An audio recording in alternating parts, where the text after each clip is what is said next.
ശൈത്യകാലത്തെ വരവേൽക്കാൻ ഒമാൻ ഒരുങ്ങുന്നു. ഒക്ടോബർ മുതൽ ഡിസംബർ വരെയുള്ള കാലയളവിൽ രാജ്യത്ത് സാധാരണയുണ്ടാകാറുള്ള തണുപ്പ് അനുഭവപ്പെടില്ലെന്ന് civil aviation authority. November December മാസങ്ങളിൽ മഴയിലും കുറവുണ്ടാകുമെന്നും മുന്നറിയിപ്പ്.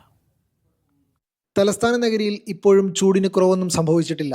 ഒക്ടോബറിൽ പതിവിലും ചൂടുള്ള താപനിലയാണ് അനുഭവപ്പെടുന്നത്.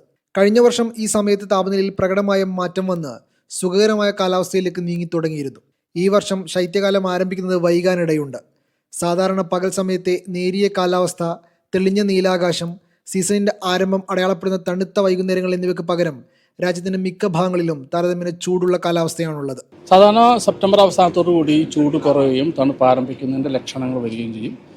ഇതിപ്പോൾ ഒക്ടോബർ പകുതി പിന്നിട്ടിട്ടും ചൂട് തുടരുകയാണ്. അതുകൊണ്ട് തന്നെ തണുപ്പ് കാലം വൈകുമെന്നും അതോടൊപ്പം തന്നെ തണുപ്പിൻ്റെ കാഠിന്യം കുറയുമെന്നൊക്കെയാണ് കാലാവസ്ഥാ നിരീക്ഷകർ ഇതുവരെ പറഞ്ഞിട്ടുള്ളത്.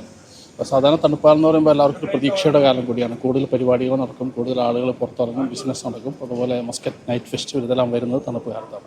എന്നാൽ ഇത്തവണ പൊതുവെ ചൂടുണ്ടാകും എന്നുള്ളത് ഇനി എങ്ങനെയായിരിക്കും എന്നുള്ളത് കണ്ടറിയേണ്ടിയിരിക്കുന്നു. അതുപോലെ തന്നെ കഴിഞ്ഞ വർഷം തണുപ്പ് കുറച്ച് അധികം കാലം ഉണ്ടായിരുന്നു എന്നുള്ളതൊരു ആശ്വാസകരമാണ്. സീസണിലുടനീളം ശരാശരിയേക്കാൾ കൂടുതൽ ചൂട് അനുഭവപ്പെടുമെന്നാണ് പ്രവചനം.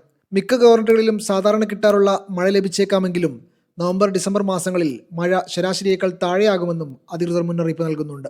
അതേസമയം കഴിഞ്ഞ 3 മാസത്തിലേറെയായി രാജ്യത്തുടനീളം അതികഠിനമായ ചൂടാണ് അനുഭവപ്പെടുന്നത്. Media 1, Muscat.